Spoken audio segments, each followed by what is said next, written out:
During the first week of November 2022, I traveled to Los Angeles, California to attend Quentin Tarantino's book tour in support of Cinema Speculation, a work of nonfiction that presents the director's thoughts and theories on various film-related topics. The event was held at the theater at the Ace Hotel, beautiful theater in downtown LA.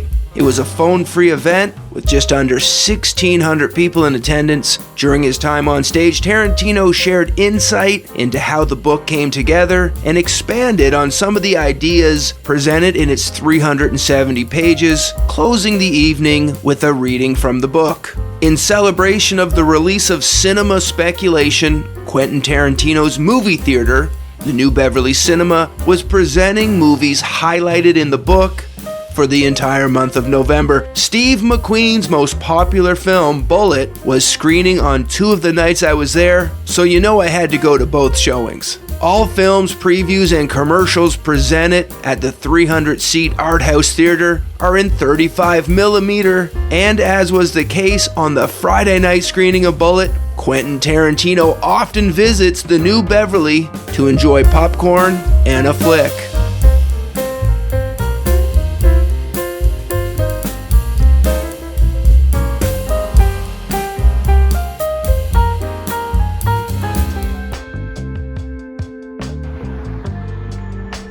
Probably the most famous movie theater in Los Angeles is Grauman's Chinese Theater on the historic Hollywood Walk of Fame on Hollywood Boulevard, which opened in 1927 with the premiere of Cecil B. DeMille's The King of Kings. It still hosts festivals and premieres, and its forecourt is always occupied as it is the home to handprints, footprints, and autographs of iconic film stars like Steve McQueen. Almost right across from where the Bullet star put his hands and feet in cement, you can see his star on the Hollywood Walk of Fame, a sidewalk entertainment museum with over 2,500 stars donning the names of famous entertainers and fictional characters. This fascinating looking building is the Peterson Automotive Museum, one of the world's largest museums of its kind, with over 100 vehicles on display in its 25 galleries. All remaining vehicles are kept in a vault on the building's basement level. I visited the museum to see Steve McQueen's Jaguar XKSS, which I was informed of only when I got there was unavailable to view because it was being serviced. I could have seen the car from the Reavers, however, it was in the vault and would cost me an additional $25 to see.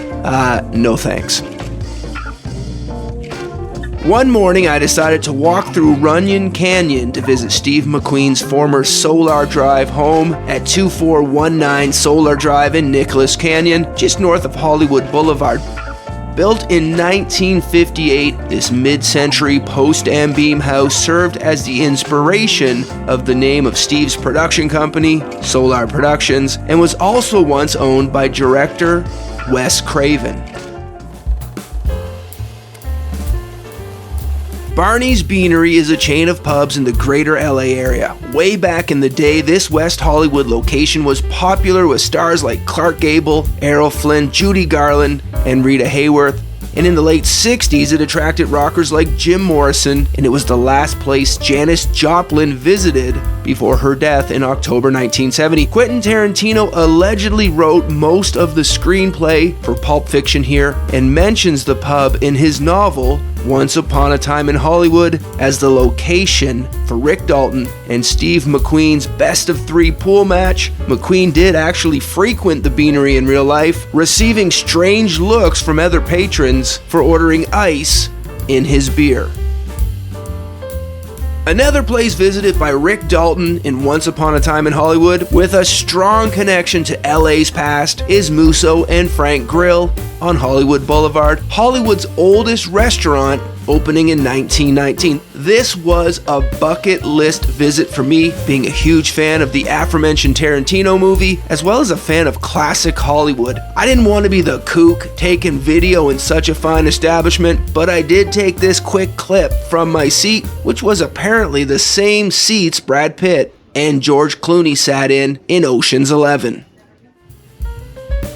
Pacific Theater's Cinerama Dome makes a brief appearance in Tarantino's award-winning 2019 film. Located on Sunset Boulevard, this theater was designed to exhibit widescreen Cinerama films. The Dome opened in November 1963 when it premiered the madcap comedy It's a Mad, Mad, Mad, Mad World. The theater closed temporarily in March 2020 due to the COVID-19 pandemic, but there are plans to reopen. Here's another movie house from Once Upon a Time, the Fox Theater in Westwood Village, which Margot Robbie's character Sharon Tate walks past. The Spanish Mission-style theater was built in 1930 and opened in August 1931. When built, the Fox, along with the theater across the street from it, the Bruin, were part of a Mediterranean-style village development adjoining the University of California, Los Angeles, UCLA. The Fox Theater's most noticeable feature is the 170-foot Spanish Revival Tower, which looms over the Broxton and Weyburn Avenues intersection. The intersection is also home to the Bruin, where Robbie's character watches the Wrecking Crew. The theater opened in 1937 and is named after the UCLA mascot, Joe Bruin.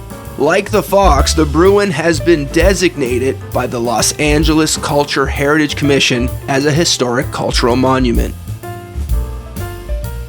Not far from the theaters is the Hammer Museum, a UCLA-affiliated art museum and cultural center, open free to the public. You don't have to pay. You just walk in, get a ticket. To my surprise, they were presenting a Joan Didion exhibit celebrating the new journalism pioneer's life and work. I particularly enjoy Didion's writings from the 1960s through the late 1970s, some of which focus on Hollywood, the counterculture movement, and pop culture moments and characters like the Manson family and the Connected Murders, an event that is alluded to in Tarantino's Once Upon a Time in Hollywood.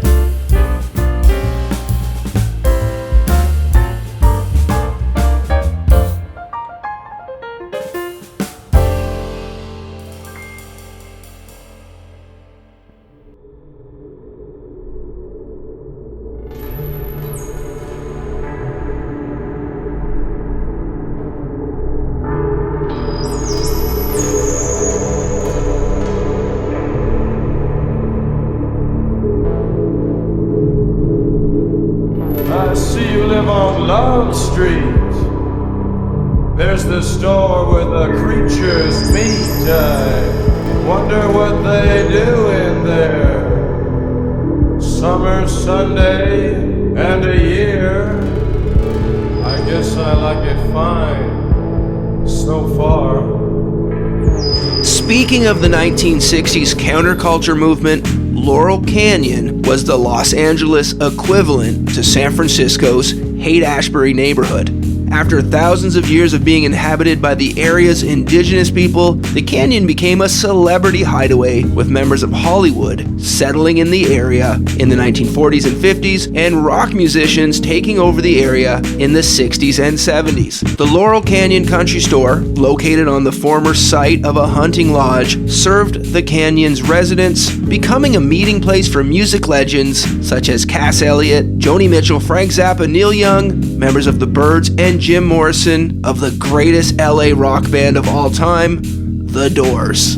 Jim Morrison and his longtime partner Pamela moved into a house kitty corner to the Canyon Country Store, which is immortalized in the song Love Street as the store where the creatures meet. Today, the store still celebrates its hippie heritage and has an annual picture day where the Laurel Canyon residents come together for a group photo. This is the Alta Cienega Motel, located on La Cienega Boulevard in West Hollywood. Jim Morrison lived in room 32 off and on in the late 60s. His room was located right above this gate, and when the motel is open, one can stay there for a premium price. Unfortunately, the motel is temporarily closed, and I couldn't find anyone to bribe to let me in to see the space once occupied by the Doors vocalist. Jim Morrison not only spent plenty of time at the Laurel Canyon Country Store, He also spent time here, the building that once housed the Doors workshop, where the band worked out and recorded their final studio album as a quartet, LA Woman. Their office was upstairs and a recording studio was on the main floor. Supposedly, Jim Morrison recorded the vocals for the album in this bathroom to get a fuller sound. Now home of Tale of the Pup, an iconic Los Angeles, California hot dog stand actually shaped like a hot dog, the restaurant celebrates the building's heritage and most famous former tenants with several plaques.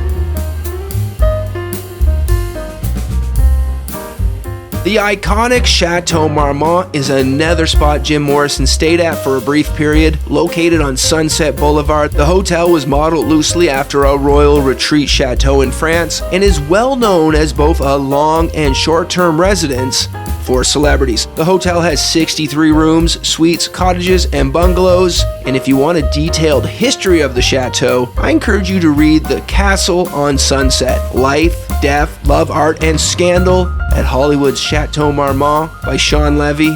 It's an excellent book that chronicles stories about John Belushi, Lindsay Lohan, Natalie Wood, and many more Hollywood stars.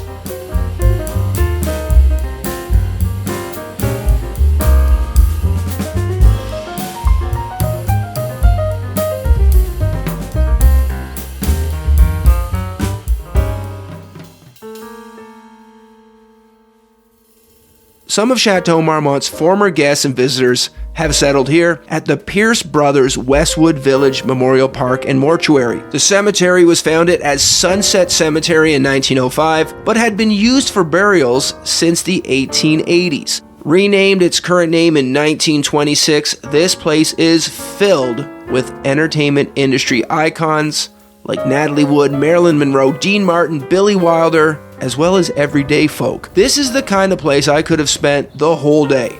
But because of my schedule, I paid my respects to one of my favorites, Natalie Wood and Marilyn Monroe, and headed off to my next Hollywood site.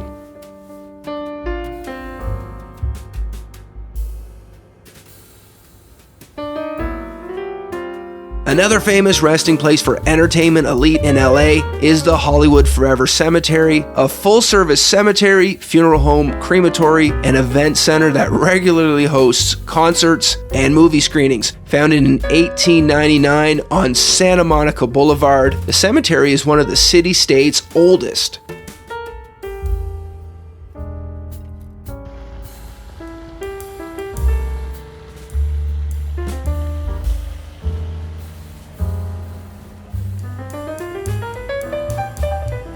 Douglas Fairbanks, Mickey Rooney, Cecil B. DeMille, Johnny and Dee Dee Ramone, Peter Lorre, Tyrone Power are resting here, as well as Judy Garland, who was moved to her burial spot from New York in 2017. This was my first time exploring LA. It was an amazing trip that allowed me to experience so many places and spaces I've wanted to see for years, but there is still so much more I want to see. I cannot wait to get back and take in more of what Hollywood has to offer.